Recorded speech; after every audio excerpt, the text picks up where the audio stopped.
hablando acerca del tráfico vesicular intracelular. Somos alumnos de la Benemérita Universidad Autónoma de Puebla. Estamos cursando la carrera en licenciatura en Medicina General y Comunitaria. La materia en cuestión es células y tejidos 1, a cargo del docente Dr. Saúl Arturo Cano Ríos. Los integrantes son Daniel Milian Bautista Morales, José Ángel Natividad Ceseña y Carla Esmeralda Vázquez Mariano. Empezaremos a hablar acerca de los mecanismos moleculares de transporte de membrana y de mantenimiento de la diversidad de los compartimientos. El transporte vesicular, como tal, provoca un intercambio constante de componentes entre los más de 10 compartimientos membranosos que, de manera colectiva, forman las vías biosintéticas secretora y endocítica, y que son químicamente diferentes. La naturaleza de la membrana es la que los delimita, es decir, marcadores moleculares expuestos en la superficie citosólica de la membrana actúan de guía para el tráfico de entrada, asegurando que las vesículas de transporte solo se fusionen con el compartimiento adecuado. Sin embargo, muchos de estos marcadores de membrana se encuentran en más de un compartimiento y la combinación específica de marcadores determina la dirección molecular única de cada compartimiento. Tipos de vesículas recubiertas. Como tal, la mayoría de las vesículas de transporte se forman a partir de regiones recubiertas especializadas de las membranas. Geman como vesículas recubiertas que presentan una malla característica de proteínas que recubre su cara citosólica. Antes de que las vesículas se fusionen con la membrana aceptora, pierden su cubierta y permite que las dos caras citosólicas de las membranas entren en contacto y se fusionen. Ahora bien, la cubierta tiene dos funciones principales. La número 1 es concentrar determinadas proteínas en la membrana en una región especializada de la misma a partir de la cual se forma la membrana de la vesícula. De esta manera, selecciona las moléculas adecuadas para el transporte. La segunda es moldear la vesícula en formación. Las proteínas de cubierta se ensamblan en forma de mallas curvadas en forma de cesta que deforman el área de la membrana dando forma a la vesícula.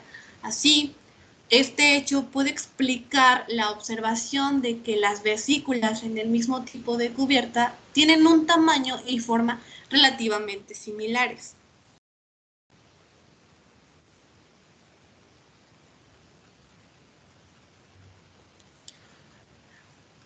Como tal, existen tres tipos de vesículas recubiertas bien caracterizadas que se diferencian por sus proteínas de cubierta. Están las recubiertas de clatrina, recubiertas de COP1 y recubiertas de COP2. Cada tipo participa en diferentes etapas de transporte. Por ejemplo, las moléculas recubiertas de clatrina están implicadas en el transporte desde el complejo de Golgi y desde la membrana plasmática, mientras que las vesículas recubiertas de COP1 y COP2 están fundamentalmente implicados en el transporte desde el retículo endoplasmático y desde las cisternas de Golgi. En la imagen se puede observar cómo COP2 está en el retículo endoplasmático, mientras que COP1 se encuentra en las cisternas.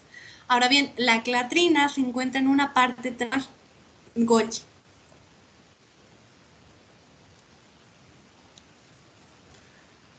El ensamblaje de la cubierta de clatrina controla la formación de vesículas. Las vesículas recubiertas de clatrina transportan materiales de la membrana plasmática y entre los endosomas y los compartimientos de Golgi.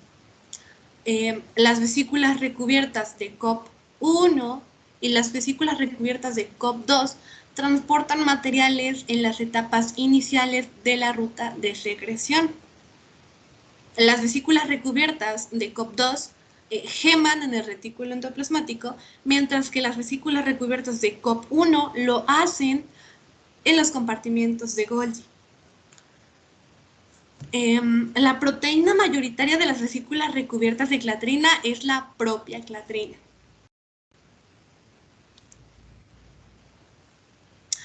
Como tal, cada subunidad de clatrina está formada por 3 cadenas polipeptídicas grandes y 3 pequeñas, que juntas forman una estructura de 3 brazos, mejor conocida como trisquelión.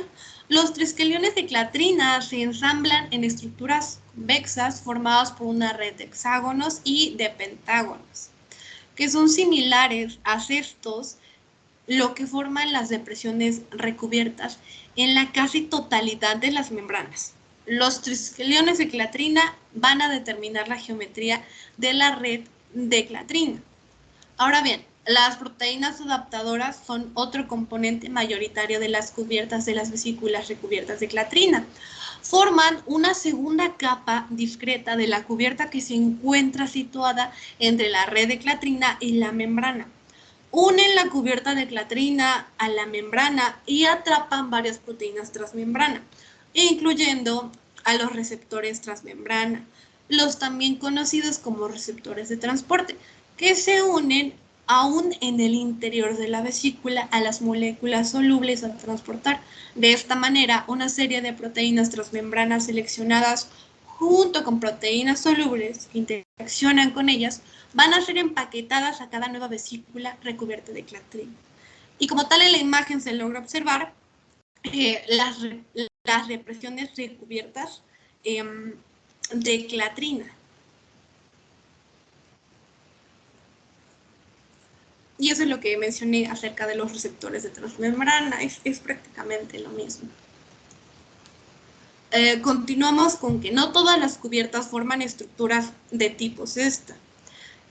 Como tal, no todas las cubiertas forman estructuras tan regulares y universales como sugieren los ejemplos de las cubiertas de clatrina y COP. Algunas cubiertas pueden describir mejor como complejos proteicos especializados que forman agregados dedicados a proteínas específicas de carga. Un ejemplo es la cubierta denominada retrómero, que se ensambla en los endosomas y va a formar vesículas que devuelven receptores de hidrolasas ácidas, como el receptor de manosa 6-fosfato, al complejo de Golgi. Ahora bien, el retrómero es un complejo multiproteico que solo se ensambla en una cubierta en lisosomas cuando, 1. Puede unirse a la cola citosólica de los receptores de carga. 2. Puede interaccionar directamente con una bicapa lipídica curva. Y 3. Puede unirse a un lípido fosfatidilinositol fosforilado específico, es decir, un fosfoinositol, que actúa como marcador endosómico, siendo así un detector de coincidencia, ya que solamente se va a ensamblar en el lugar y en el momento adecuado.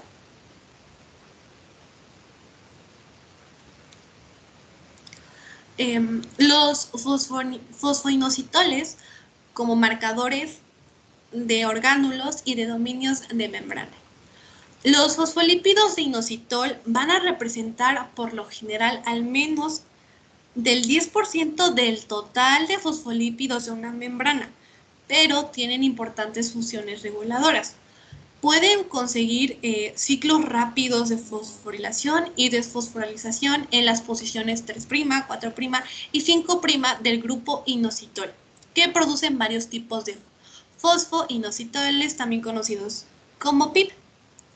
Como tal, la interconvención de fosfatidilinositol PI y PIP está muy compartimentada, es decir, en los diferentes orgánulos de la ruta endocítica y biosintética secretora se encuentran diferentes tipos de PI y PIP quinasa y PIP fosfatasa. La distribución de PIP varía entre orgánulos y frecuentemente dentro de una misma membrana entre diferentes regiones, definiendo dominios o regiones específicas en la membrana. Ahora bien, en la imagen se puede observar en la estructura A como tal estructura de pi. Muestra los grupos hidroxílicos o hidroxidos libres del azúcar inositol que en un principio pueden ser modificados. En la C, la fosforilación de 1, 2 o 3 grupos de hidroxilo en pi por P-quinasa y por PIP-quinasa. Produce una gran variedad de especies PIP. Se van a denominar de acuerdo con el número de grupos fosfato en subíndice y su posición en el anillo, entre paréntesis, añadido a pi. Se muestra entonces la estructura pi, entre paréntesis 3, 4, P subíndice 2. Las células animales tienen como tal pi-quinasa y pi-quinasa y un número similar de pi-fosfatasa que se localizan en las diferentes o en los diferentes orgánulos donde catalizan de manera regulada la producción de determinados PIP. Ahora bien, las flechas rojas y las flechas verdes que se logran apreciar en la imagen van a destacar las reacciones quinasa y fosfatasa respectivamente.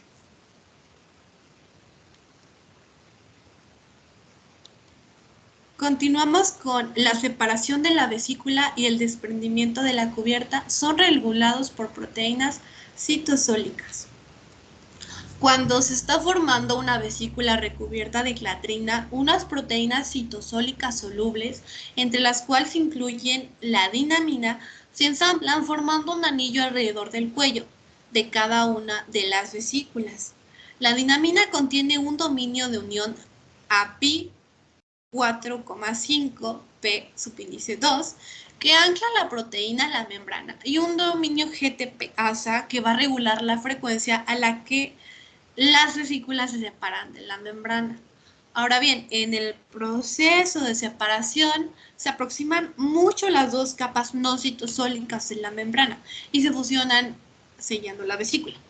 Para realizar esto, la dinamina recluta otras proteínas del cuello de la vesícula en formación que, junto con la dinamina, contribuyen a deformar la zona de la membrana en forma distorsionada directamente la estructura de la bicapa o de la bicapa lipídica, cambiando su composición. Y bueno, mostraré una imagen. Como dije, acá se puede observar la separación de las vesículas recubiertas clatrina de la membrana por dinamina, en donde se podría decir que la dinamina y proteínas asociadas van a tratar de engulirla. Continuamos con las GTP-asas monoméricas controlan el ensamblaje de la cubierta. Para equilibrar el tráfico vesicular desde y hacia un compartimiento es necesario que las proteínas de cubierta se ensamblen solamente cuando sea necesario, aunque la producción local de PIP parece tener un papel crucial en la regulación del ensamblaje de la cubierta de clatrina en la membrana plasmática y el complejo de Golgi. Las células tienen mecanismos adicionales para regular la formación de las cubiertas. Un ejemplo son las GTP-asas de control de reclutamiento de la cubierta, las cuales controlan el ensamblaje de cubiertas de clatrina en los endosomas y de cubiertas de COP1 y COP2 en el Golgi y las membranas del retículo endoplásmico. Las GTP-asas de reclutamiento de la cubierta son miembros de la familia de las GTP-asas monoméricas.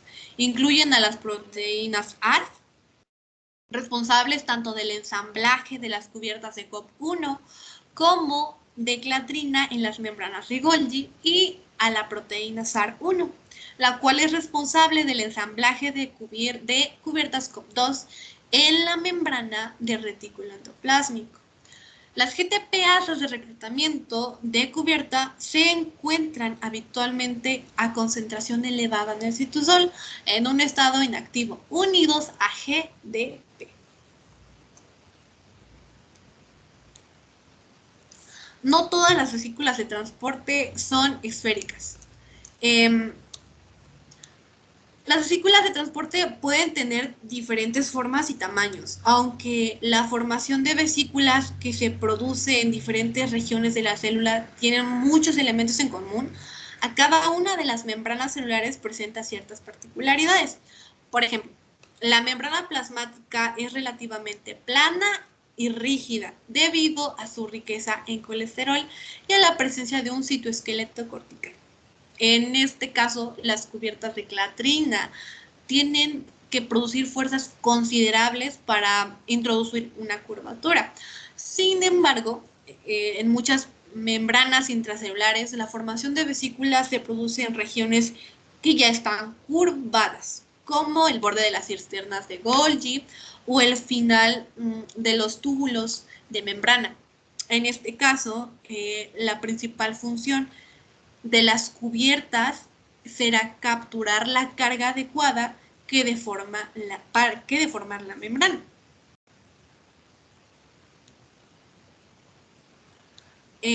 Las proteínas RAP guían el direccionamiento de las vesículas. Para asegurar un flujo ordenado en el tráfico vesicular, las vesículas de transporte tienen que ser muy selectivas en el reconocimiento de la membrana diana con la que se fusionarán. Las proteínas RAP desempeñan un papel esencial en el transporte vesicular de manera similar a las GTPasas de reclutamiento de las cubiertas. Cada una de las proteínas RAP se asocia con uno o más orgánulos membranosos de la vía biosintética secretora o endocítica. Su distribución altamente específica sobre los diferentes sistemas de membrana hace de las proteínas RAP marcadores moleculares súper ideales, pues para identificar cada uno de los tipos de membrana y para dirigir el tráfico vesicular entre ellos.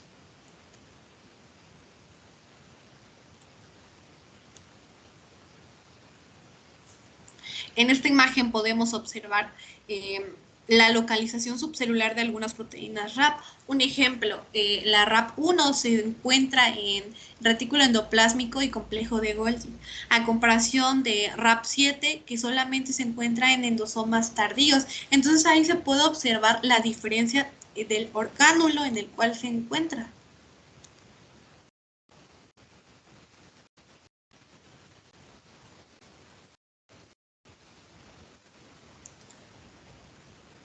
Continuamos. Las SNAR unidas tienen que ser separadas antes de volver a ser usadas. Las proteínas SNAR de las células han participado en muchas rondas de transporte vesicular y se encuentran formando parte de complejos estables de membrana con SNAR complementarias. Una proteína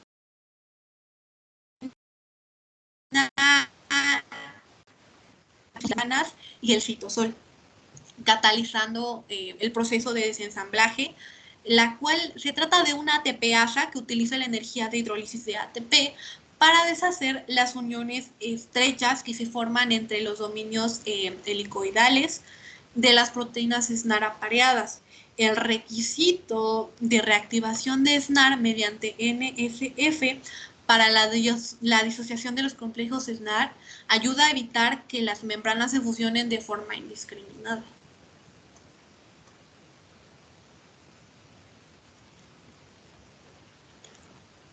Las proteínas de fusión virales y las SNAR pueden utilizar mecanismos de fusión similares. La fusión de membranas no solamente es importante en el transporte vesicular, sino también en otros procesos. La membrana plasmática del espermatozoide y del ovocito se fusionan durante la fecundación y los mioblastos se fusionan entre sí durante el desarrollo de fibra muscular multinucleada. De manera muy similar, los mitocondrias se fusionan y se dividen.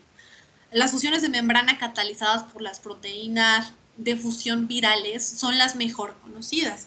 Estas proteínas desempeñan un papel esencial al permitir la entrada del virus recubierto, que tiene una cubierta basada en una bicapa lipídica al interior de las células que infectan.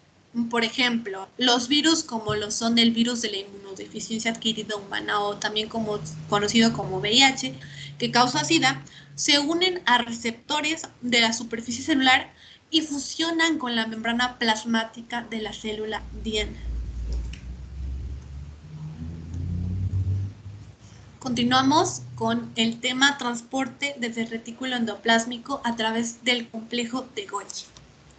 El complejo de Golgi, también denominado aparato de Golgi, Es el lugar donde se realiza la mayoría de la síntesis de carbohidratos, así como el lugar de clasificación y envío de productos del retículo endoplasmático. La célula produce mucho de sus polisacáridos en el complejo de Golgi, incluyendo la pectina y la hemicelulosa de las paredes celulares de las plantas y la mayoría de los glucosaminoglucanos de la matriz extracelular animal. El complejo de Golgi también constituye una zona de paso de los productos del retículo endoplásmico, de manera que una gran parte de los glúcidos que fabrica el Golgi se unen como cadenas de oligosacáridos a las proteínas y lípidos que el retículo endoplásmico le envía. Y mi compañero Nati les hablará más acerca de este tema.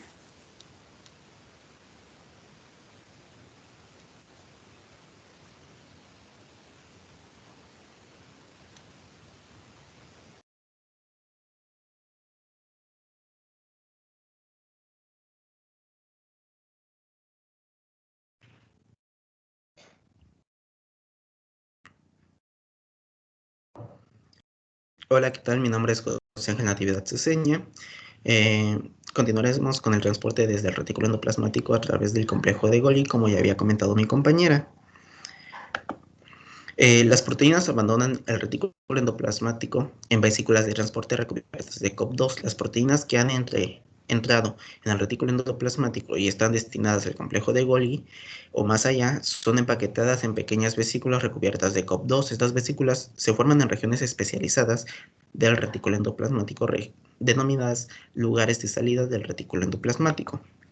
Como vemos en la imagen, aquí se está generando una vesícula de transporte en donde su cubierta es una cubierta de COP2, ¿sale?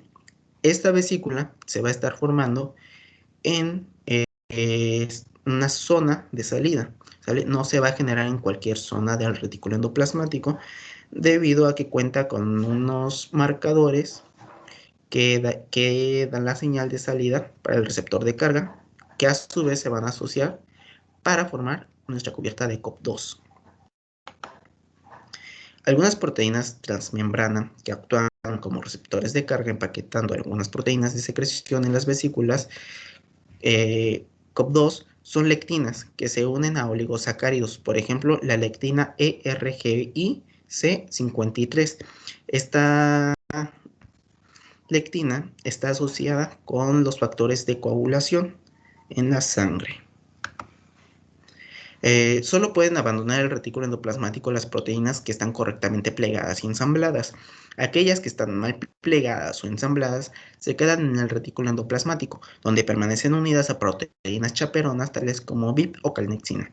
Estas proteínas fallidas son transportadas de nuevo al citosol, donde son degradadas por los proteosomas. Ok, aquellas proteínas que se hayan formado en el retículo endoplasmático, pero que estén mal estructuradas o mal diseñadas, no deben de abandonar el retículo endoplasmático, ya que si lo llegaran a hacer, ocasionarían problemas en el organismo humano. Para evitar que esto suceda, el retículo endoplasmático las une a proteínas VIP o calnexina, que las denominaremos como proteínas chaperonas. ¿Para qué? Estas proteínas chaperonas evitarán la salida de las proteínas mal generadas para evitar que sean transportadas fuera del retículo endoplasmático. Posteriormente serán llevadas a los proteosomas, donde se van a encargar de su digestión y degradación. Las células han de sintetizar un gran exceso de muchas moléculas proteicas para producir unas cuantas seleccionadas que se plieguen, ensamblen y funcionan de forma correcta. Para evitar que nuestras proteínas que hemos ensamblado en el retículo endoplasmático sean eliminadas prácticamente en su totalidad, lo que hace la célula es generar muchas proteínas de en este mismo compartimento para que la efectividad sea mayor y nuestro margen de error sea el mínimo. Sin embargo, en algunas ocasiones, este selectivo mecanismo de control de calidad es pernicioso. ¿Qué quiere decir?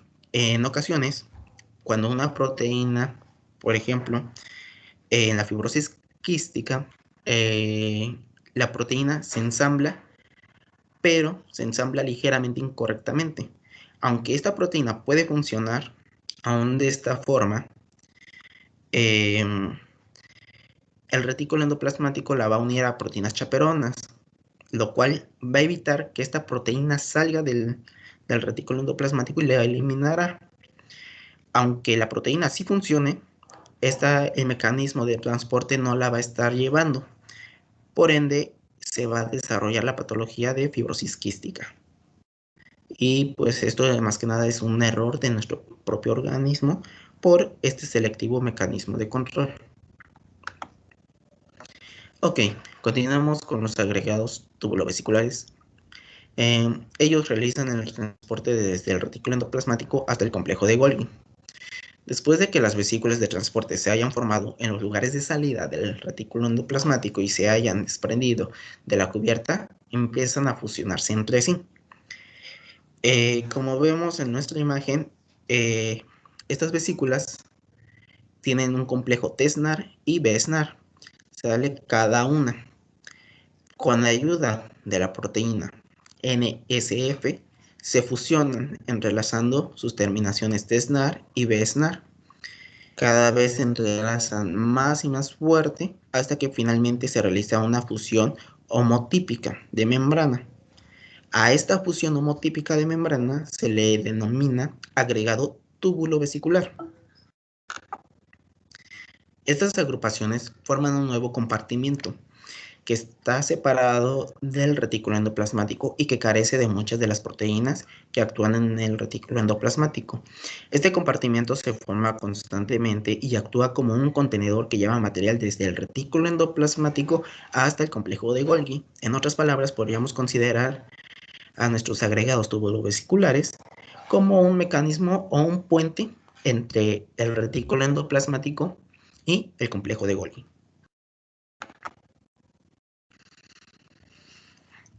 Como vemos en la imagen, el retículo endoplasmático suelta o libera vesículas con cubierta de COP2, las cuales se fusionan y crean nuestro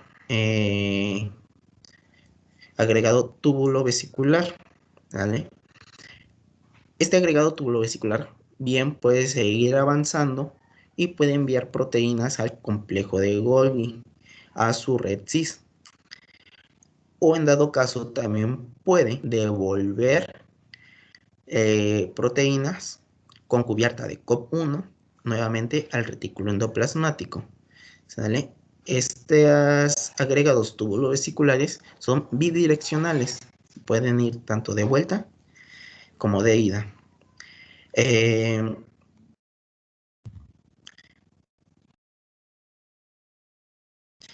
Devuelven al retículo endoplasmático tanto las proteínas residentes que han escapado como las proteínas que, como los receptores de carga, participan en las reacciones de las vesículas en el retículo endoplasmático. Como ya les comenté, las proteínas que pueden viajar del retículo endoplasmático y agregarse a los agregados tubulovesiculares también pueden regresar al retículo endoplasmático por medio de un transporte de recuperación.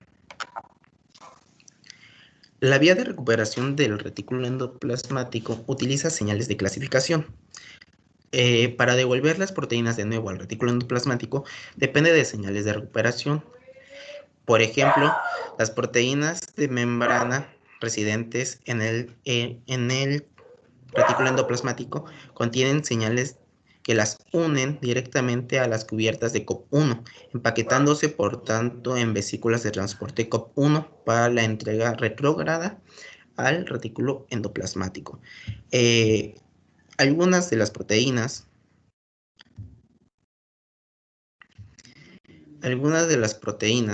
que se encuentran en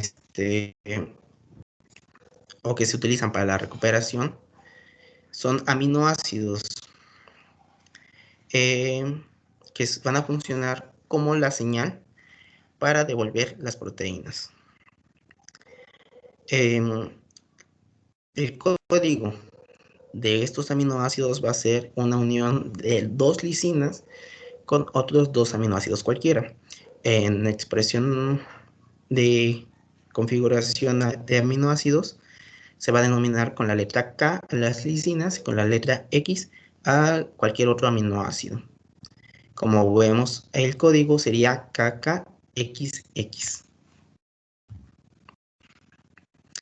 Las proteínas solubles residentes del retículo endoplasmático han de unirse a unas proteínas receptoras especializadas, como el receptor Kedel, una proteína de paso múltiple que se une a la secuencia Kedel y que empaqueta cualquier proteína que la presente en las vesículas de transporte retrógrado recubiertas de COP1. Aparte de los aminoácidos KKXX, que van a funcionar como una señal, también vamos a tener los receptores Kedel, que estos se van a unir a la secuencia Kedel de las proteínas para devolverse de nuevamente al retículo endoplasmático. El receptor Kedel va a tener una afinidad mayor en agrupaciones tubulovesiculares y en el complejo de Golgi para poder recuperar a las proteínas que tienen que regresar al retículo endoplasmático, mientras que la afinidad por las proteínas va a ser menor en el retículo endoplasmático, ya que en él tiene que liberarlas. Por ende, se debe de cambiar la asociación para que pueda tomarlas, mientras que se encuentra en los agregados tubulosiculares y complejo de Golgi, y las pueda soltar mientras que está en el en el retículo endoplasmático. Aún se desconoce el por qué esta afinidad es distinta o qué es lo que la vuelve distinta, pero se cree que está muy relacionada con el pH de las proteínas del retículo endoplasmático y del complejo de Golgi. El complejo de Golgi está formado por una serie de compartimentos ordenados, delimitados por membranas denominados cisternas. Se organiza en dictomas individuales que se distribuyen por todo el citoplasma en la proximidad de lugares de salida del retículo endoplasmático.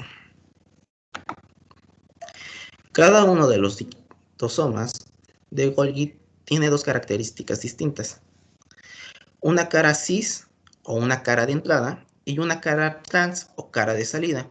Ambas caras, cis y trans, están estrechamente asociadas a unos compartimentos especiales formados por una red de estructuras tubulares y cisternas, la red cis-Golgi y la red trans-Golgi. Las proteínas y los lípidos entran por la red cis-Golgi o la red de entrada y salen por la red trans-Golgi, la red de salida, en vesículas de transporte con destino a la superficie celular o a otros compartimentos. Las proteínas que entran en la red cis-Golgi pueden o bien seguir a través del Golgi o bien regresar al retículo endoplasmático. Las proteínas que salen de la red trans-Golgi se mueven hacia adelante y son clasificadas hacia su siguiente destino. Ok, como vemos en la imagen, en la parte superior tenemos el retículo endoplasmático, del cual va a recibir proteínas.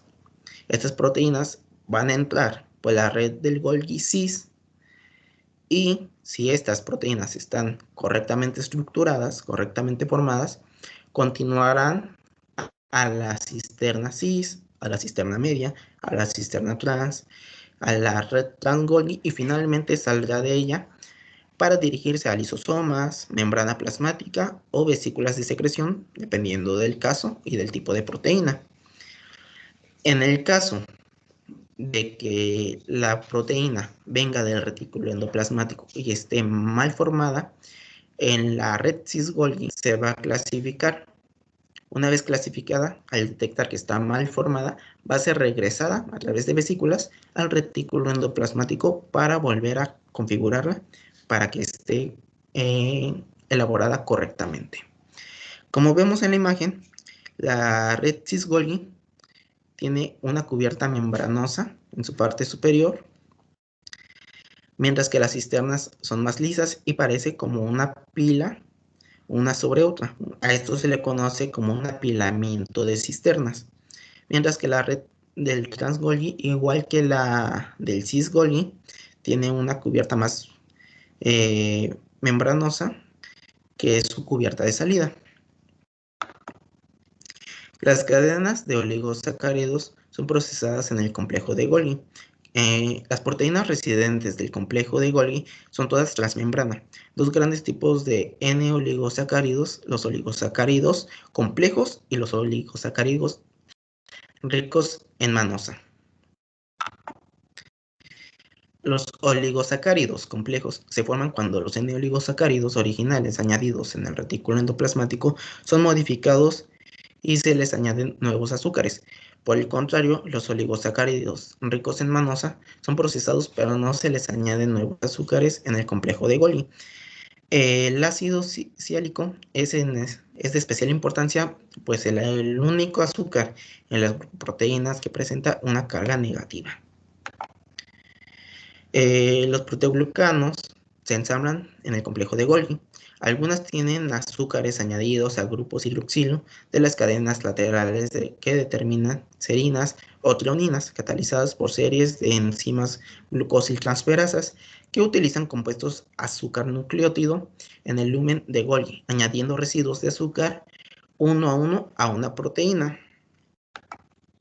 Los azúcares incorporados a los glucosaminoglucanos son altamente sulfatados justo después de que los polímeros se hayan formado en el complejo de Golgi, lo cual contribuye a la elevada carga negativa que presentan los proteoglucanos.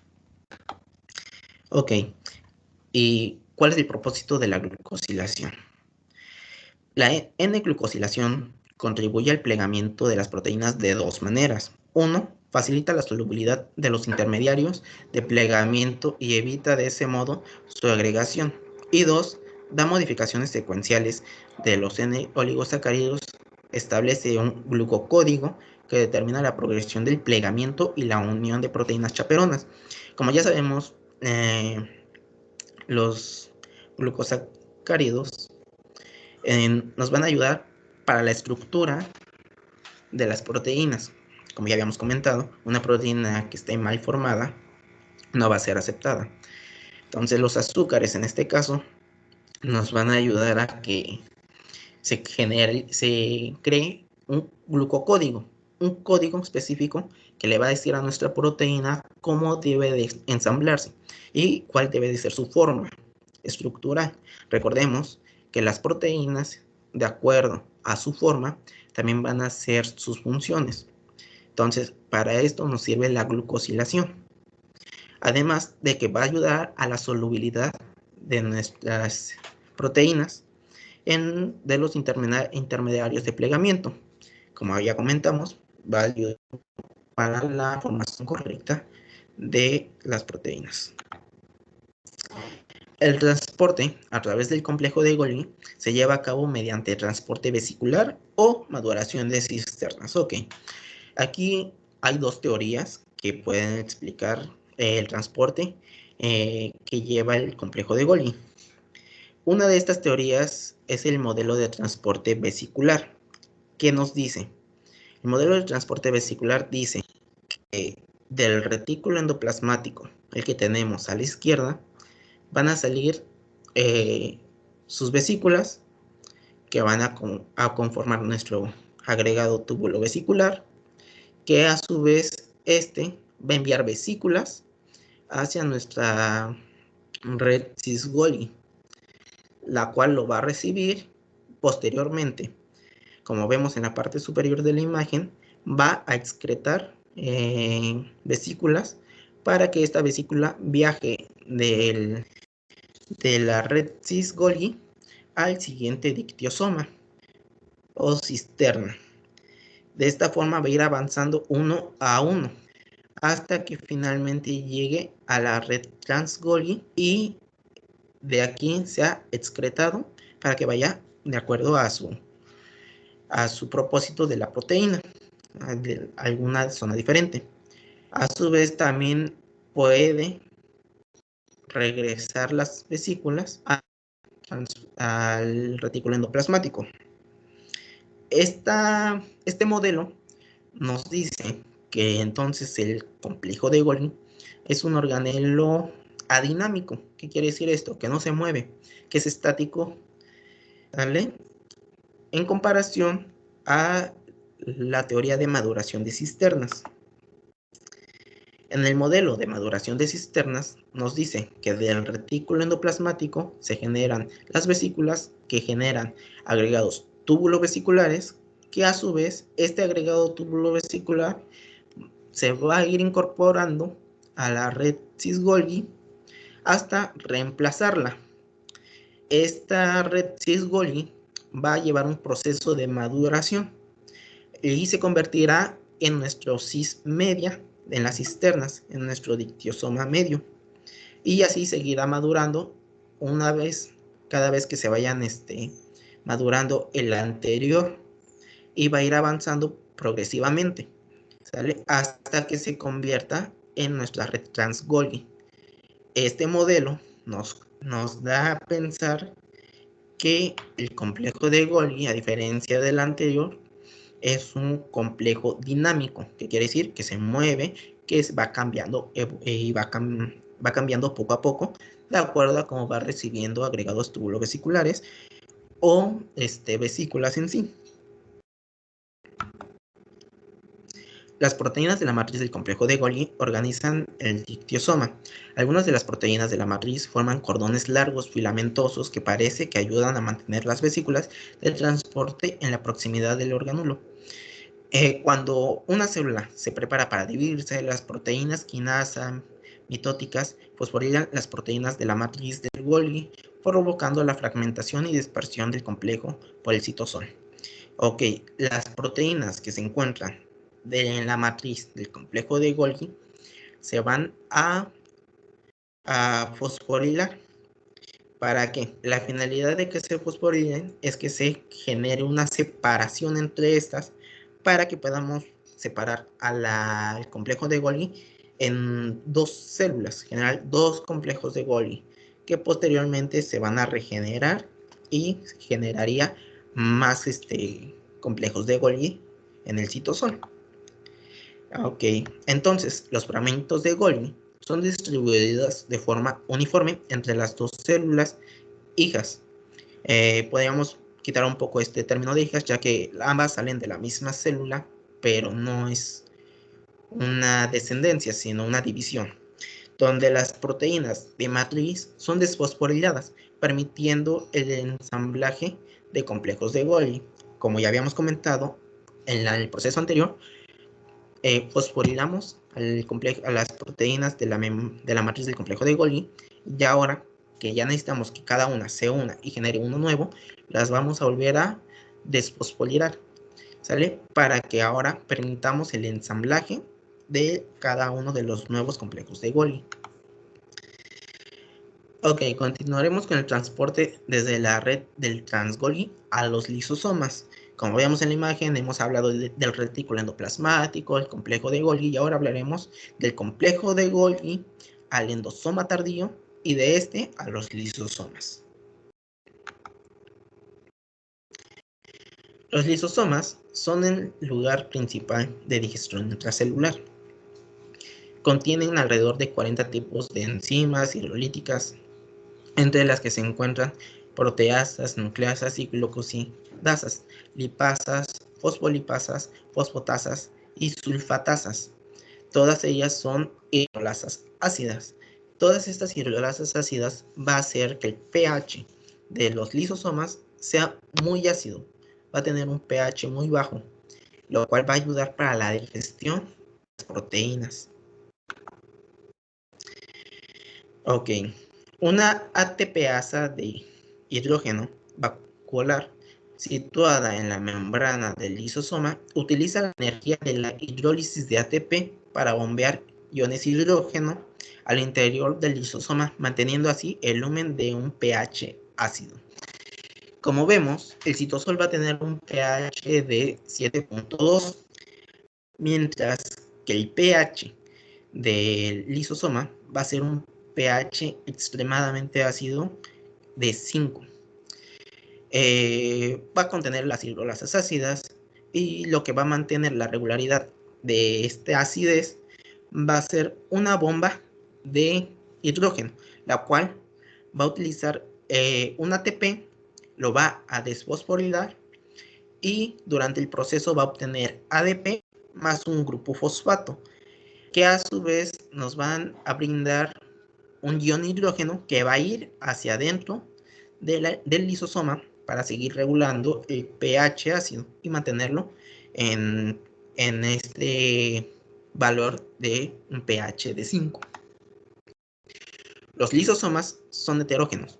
La heterogeneidad de la morfología lisosómica contrasta con la uniformidad relativa de la mayoría de los otros orgánulos celulares. La diversidad refleja la amplia diversidad de funciones digestivas mediadas por la hidrólisis ácida, como la digestión de desechos intra y extracelulares, la digestión de microorganismos fagocitados e incluso la nutrición de células. La diversidad de la morfología de los lisosomas es un reflejo de la manera como se forma. Endosomas que contienen material procedente tanto desde la membrana plasmática como hidrolasas ácidas de nueva síntesis. Como vemos abajo, un endosoma tardío va a tener proteínas de eliminación. Este endosoma tardío se va a fusionar con un lisosoma para generar un endolisosoma, el cual va a empezar con el procedimiento de degradación. Este procedimiento va a seguir avanzando hasta que nuevamente nuestro endolisosoma se convierte o haya eliminado completamente su contenido, su material, y se vuelve a generar solamente el lisosoma. De la misma forma, el lisosoma se puede volver a convertir en un endolisosoma tardío o en un endolisosoma. Este puede ser un ciclo y puede viajar en ambas direcciones. Las vacuolas de las plantas y de los hongos son lisosomas muy versátiles, ya que estas contienen numerosas enzimas hidrolíticas, también funcionan como almacén de nutrientes y productos de desecho, funcionan como un compartimento de degradación, ayudan en el incremento del volumen celular y el control de la presión osmótica. Las vacuolas de las plantas son muy importantes para mantener un aparato homeostático correcto, para mantener la homeostasis en la planta. Varias vías aportan materiales a los lisosomas, como las macromoléculas. Las moléculas endocitadas son entregadas en formas de pequeñas vesículas a orgánulos intracelulares de formas irregulares denominados endosomas tempranos. Allí los materiales endocitados se encuentran con las hidrolasas ácidas lisosómicas transportadas al endosoma desde el complejo de Golgi. Esta es una de las vías en las que se puede aportar materiales al lisosoma. Más adelante veremos cuáles son las 3 vías más a detalle. Otra de las vías es la autofagia. Aporta materiales a los lisosomas para su degradación y mediante la cual pueden ser destruidas partes obsoletas de la propia célula.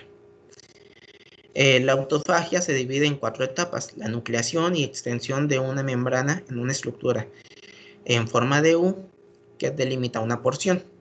La segunda etapa será el cierre del autofagolisosoma en un compartimento cerrado y delimitado por una doble membrana. La tercera etapa va a ser la fusión de nuevo compartimento con lisosomas. Y nuestra cuarta etapa será la digestión de membrana interna del autofagolisosoma y su contenido. Como vemos, vamos a tener una membrana donadora, la cual va a hacer el proceso de nucleación y extensión. Se va a convertir en una membrana con forma de U, la cual encerrará nuestras proteínas o nuestro material a degradar, convirtiéndose ahora en un autofagosoma. El autofagosoma va a encerrar a nuestras proteínas o a nuestro material y lo va a fusionar con el lisosoma para que las hidrolasas ácidas comiencen el proceso de digestión.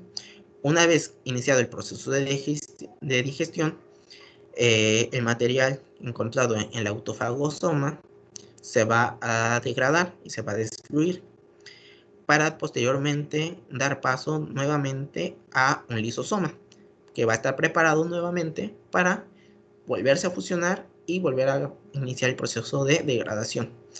Esto que vemos en la imagen es un modelo de autofagia y ya explicando paso a paso los 4 mecanismos o los 4 pasos que necesita. Ok, como había comentado, vamos a tener 3 rutas para la degradación de los lisosomas, que son las que van a llevar material a los lisosomas. En primer lugar, como lo habíamos comentado, de las macromoléculas va a ser la fagocitosis. En la fagocitosis vamos a obtener una macromolécula como una bacteria, la cual la vamos a encerrar, generaremos un fagosoma y este se dirigirá hacia el lisosoma. La otra que habíamos comentado es el autofagosoma, que va a generar una membranosa, la cual va a encerrar a nuestro material, en este caso es una mitocondria, y se va a ir hacia el lisosoma para su degradación. Y nuestro otro proceso va a ser la endocitosis. La endocitosis es un proceso muy parecido a la fagocitosis, pero en este es a una escala más pequeña. Como podemos ver, el tamaño de la fagocitosis es extremadamente grande, mientras que en la endocitosis, el endosoma es más temprano, más chico, y también se denomina como un endosoma temprano. Posteriormente evolucionará a un endosoma tardío, el cual se dirigirá hacia el lisosoma para su degradación. Un receptor de manosa 6-fosfato reconoce las proteínas lisosómicas en la red trans-Golgi. La ruta que conduce las hidrolasas ácidas y a las proteínas de membrana a los lisosomas, ambos tipos de proteínas son transportadas contradiccionalmente en el retículo endoplasmático rugoso y son transportadas a través del complejo de Golgi hasta el trans-Golgi. Las hidrolasas lisosómicas contienen N-oligosacáridos que son modificados covalentemente de una forma característica en la red del cis-Golgi, de manera que sus residuos de manosa son fosforilados. Estos grupos de manosa cis-fosfato, o M6F, son reconocidos por un receptor de red de trans-Golgi, el cual separa las hidrolasas del resto de las moléculas y ayuda a empaquetarlas en el interior de las vesículas y de transporte que descarga su contenido en los endosomas. El receptor manosa 6-fosfato oscila hacia adelante y hacia atrás entre la red del trans-Golgi y estos endosomas. El bajo pH de los endosomas y la eliminación del grupo fosfato del manosa 6-fosfato facilitan la disociación de las hidrolasas lisosómicas de estos receptores y dirigen el transporte de las hidrolasas en un solo sentido. Aunque veamos una imagen para comprenderlo un poquito mejor. Como vemos, en la parte superior izquierda va a estar ahí nuestra manosa 6-fosfato, la cual viajará a través del complejo de Golgi hasta la red trans-Golgi, ¿sale? En donde se va a unir a un receptor de M6-fosfato y saldrá en un transporte de vesícula, el cual se va a unir a nuestro lisosoma, donde este manosa 6-fosfato se liberará, ¿sale? Y esto ayudará a la asociación del pH ácido. Posteriormente, el receptor de manosa 6-fosfato continuará su vía, generará otra vesícula que será con una cubierta de catrina y esta vesícula saldrá del endosoma para regresar nuevamente a la red del trans-Golgi para volver a iniciar el proceso y captar otra manosa cis-fosfato. Algunos lisosomas son exocitados. La secreción lisosómica de su contenido no digerido permite a la célula eliminar los restos no digeribles. En la mayoría de las células, esta vía parece ser menor y solo se utiliza cuando las células están demasiado estresadas. Bueno, pues a continuación mi compañero Daniel les hablará un poquito más sobre la exocitosis y la endocitosis. Esto sería todo de mi parte.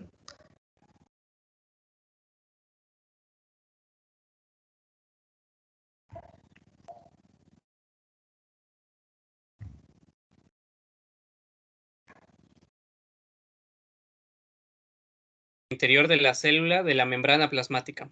Endocitosis. Yo soy Daniel Milian Bautista Morales y les voy a presentar el siguiente tema, que es el transporte vesicular. La endocitosis.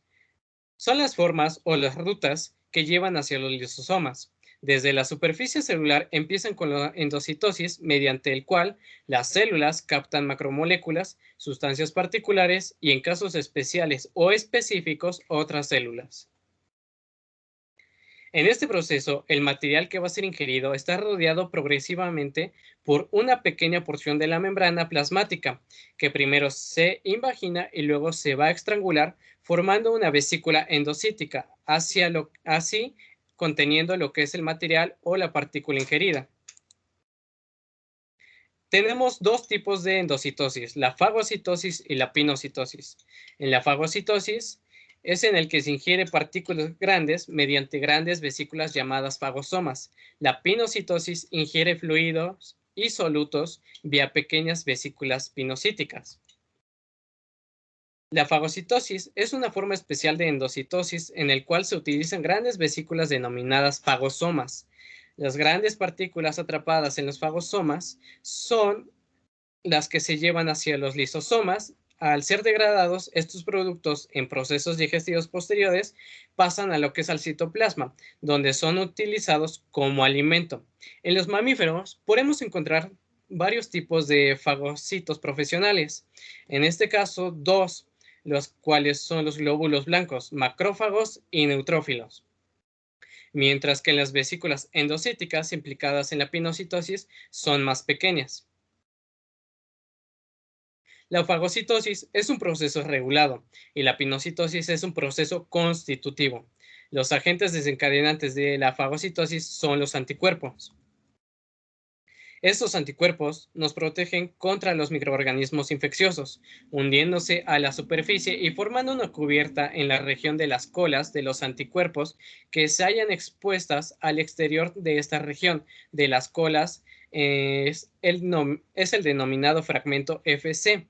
La cubierta de anticuerpos es reconocida entonces por los receptores Fc de la superficie de los macrófagos y de los neutrófilos. La unión induce a la célula fagocítica a extender pseudópodos, que son como pinzas, que rodean a la partícula y se fusionan por sus extremos para formar el fagosoma.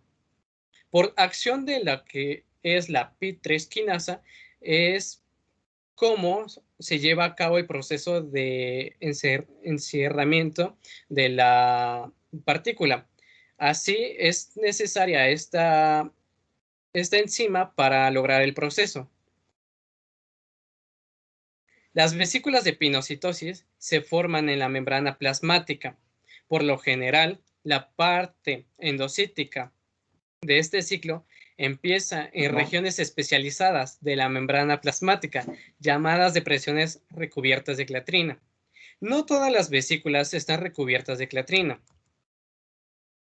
Existen otro tipo de mecanismos mediante los cuales las células pueden formar vesículas de pinocitosis. Estas vías se inician en las caviolas, que están presentes en la membrana plasmática de la mayoría de los tipos celulares.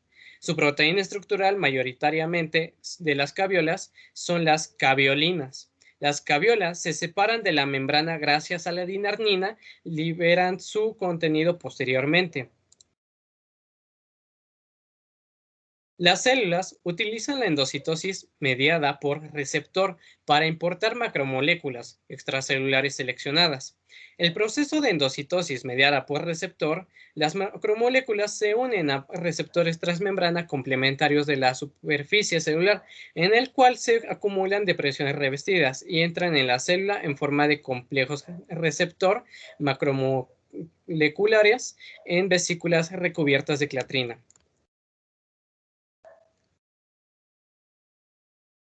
De esta forma, incluso componentes del fluido extracelular se pueden captar de forma específica y en grandes cantidades sin internalizar o extraer un gran volumen del fluido extracelular.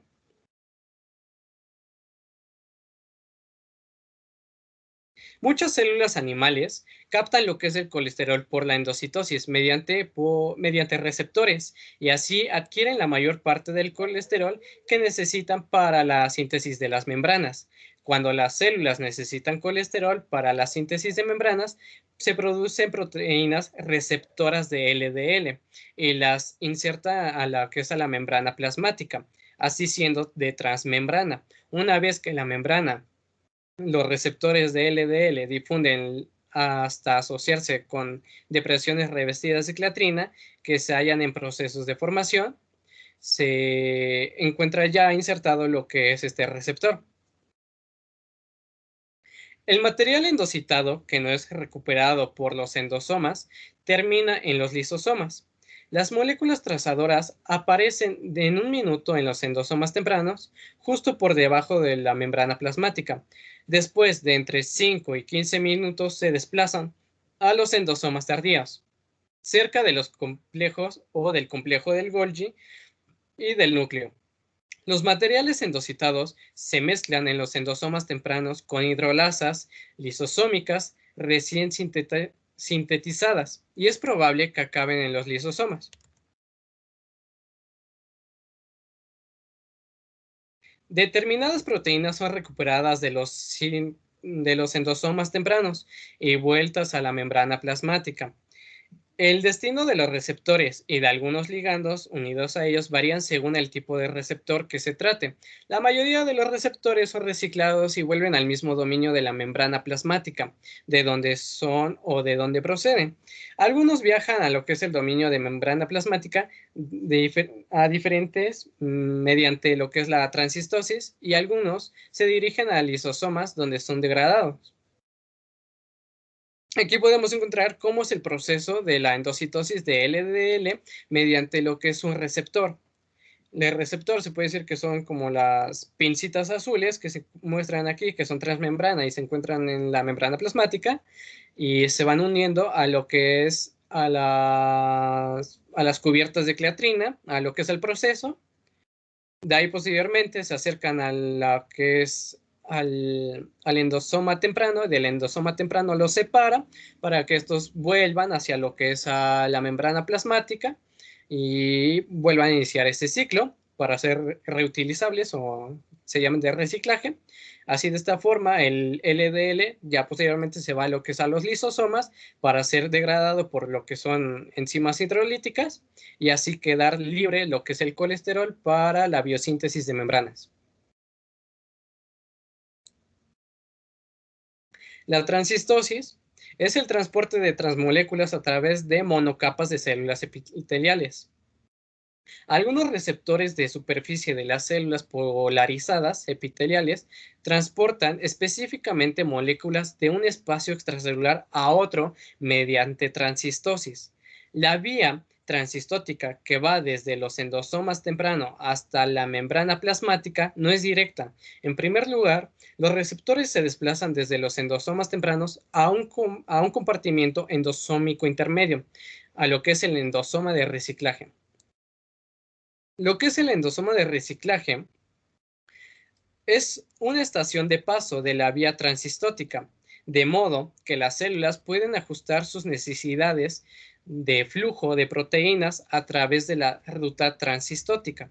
Un ejemplo de este son las células de grasas y musculares que contienen acumulaciones intracelulares importantes de transportadores de glucosa que son responsables de la captación de glucosa a través de la membrana plasmática. Estas proteínas de transporte de membrana son almacenadas en endosomas de reciclaje, especializados hasta que la hormona insulina estimula que la célula incremente su captación de glucosa en respuesta a la que sea la señal de insulina. Las vesículas de transporte emergen como réspires de endosomas de reciclaje y entregan gran número de transportadores de glucosa a la membrana plasmática, incrementando así en gran medida la velocidad de captación de la glucosa por las células. Las células epiteliales tienen dos compartimientos endosómicos tempranos distintos, pero un solo compartimiento endosómico tardío común. En células epiteliales polarizadas, la endocitosis ocurre tanto en el dominio basolateral de la membrana plasmática como en el dominio apical. Así, el material endocitado en cada dominio entra a un compartimiento endosómico temprano en un dominio específico, permitiendo que los receptores endocitados sean reciclados a su dominio original de la membrana.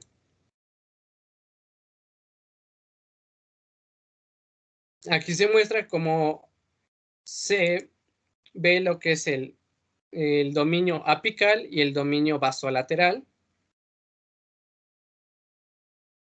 Y aquí en la descripción se puede encontrar que se comunican con distintos compartimientos endosómicos tempranos y que, sin embargo, las moléculas endocitadas en ambos dominios que no tienen señales para su reciclaje o transistosis se contraerán en un compartimiento endosómico tardío común antes de ser digeridas en los lisosomas. Posteriormente encontramos lo que es el transporte desde la red del trans-Golgi hasta el exterior celular, lo que es la exocitosis. Exocitosis. Normalmente, las vesículas de transporte destinadas a la membrana plasmática abandonan la red del trans-Golgi. Lo que es la fusión de las vesículas con la membrana plasmática se le llama exocitosis.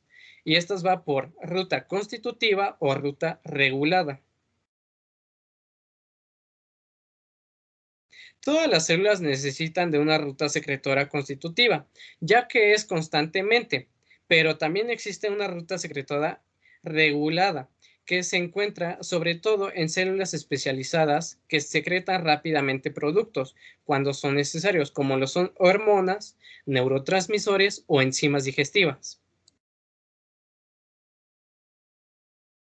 Aquí se puede observar cómo existen los dos tipos de vías, una por constitutiva y otra por la secreción regulada.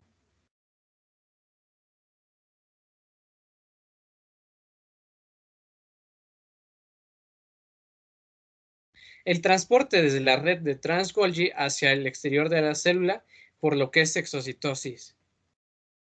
Así se puede ver tres procesos conocidos, que es la clasificación de proteínas en la red del trans-Golgi. Después de abandonar lo que es la red del trans-Golgi, se pueden distinguir esas tres vías, ya que va hacia los lisosomas o hacia vesículas de secreción, o pueden ser descargadas inmediatamente a lo que es a la superficie celular.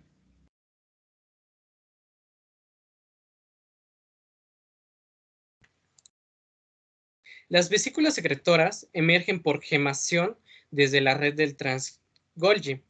Las vesículas secretoras se forman a partir de la red de trans-Golgi que liberan su contenido al exterior celular en respuesta de una señal específica.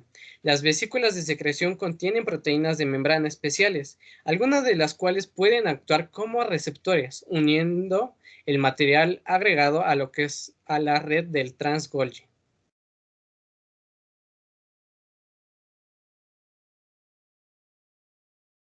Así se puede observar de esta manera lo que es su formación. Estas vesículas de secreción pueden ser inmaduras y tienen lo que es el aspecto de cisternas de la red de trans-Golgi.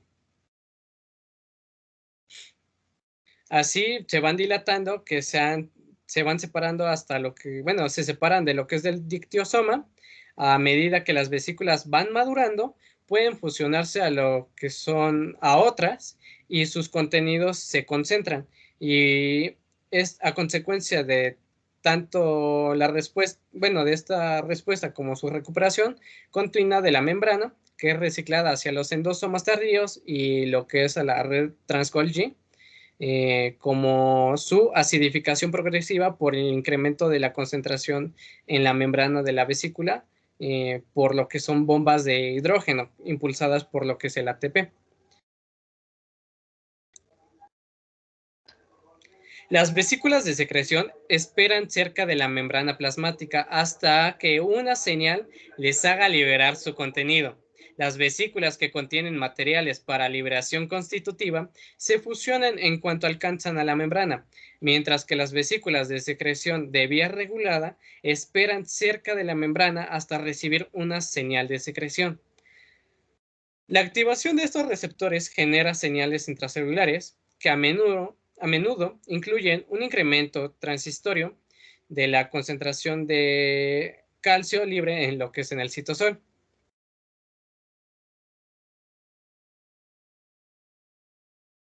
Los componentes de membrana de las vesículas de secreción son rápidamente recuperados por lo que es la membrana plasmática. Cuando una vesícula secretora se fusiona con la membrana plasmática, su contenido se descarga desde la célula por exocitosis y su membrana pasa a ser parte de la membrana plasmática. El control de la membrana desempeña un papel importante en la composición de diferentes membranas celulares. Para mantener constantemente lo que es el tamaño de cada uno de los compartimientos de la membrana de las vías secretoras y endocítica, el equilibrio entre los flujos de la membrana anterógrado y retrógrado debe estar controlado finamente. Para que las células crezca el flujo anterógrado tiene que ser mayor que el retrógrado, de modo que la membrana aumenta su superficie. Para que las células mantengan un tamaño constante, los flujos anterógrado y retrógrado deben ser de manera iguales. Las células polarizadas dirigen las proteínas desde la red de trans-Golgi hasta el dominio apropiado de la membrana plasmática. La mayoría de las células de los tejidos están polarizadas y tienen dos y a veces más dominios de membrana, que son las dianas de diferentes tipos de vesículas secretorias.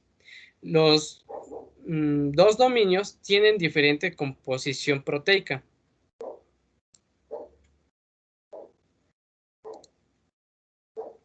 Diferentes estrategias y direcciones selectivamente a las proteínas de membrana y a los lípidos hacia el dominio de la membrana plasmática correcto. Las proteínas de la membrana destinadas a la membrana basal lateral contienen señales en su cola citoplasmática, siendo reconocida por proteínas adaptadoras de la cubierta que las empaquetan en vesículas de transporte adecuadas en el TGN o red de transporte Golgi, red trans-Golgi. Las mismas señales laterales que son recibidas en el así nada más TGN también funcionan en los endosomas reciclados, las proteínas hacia lo que es la membrana basal lateral después de haber sido endocitada. Las vesículas sinápticas pueden formarse directamente a partir de vesículas endocíticas y aquí se puede mostrar lo que son su proceso, que va de 6. La primera es la liberación de los componentes de la vesícula sináptica en la membrana plasmática.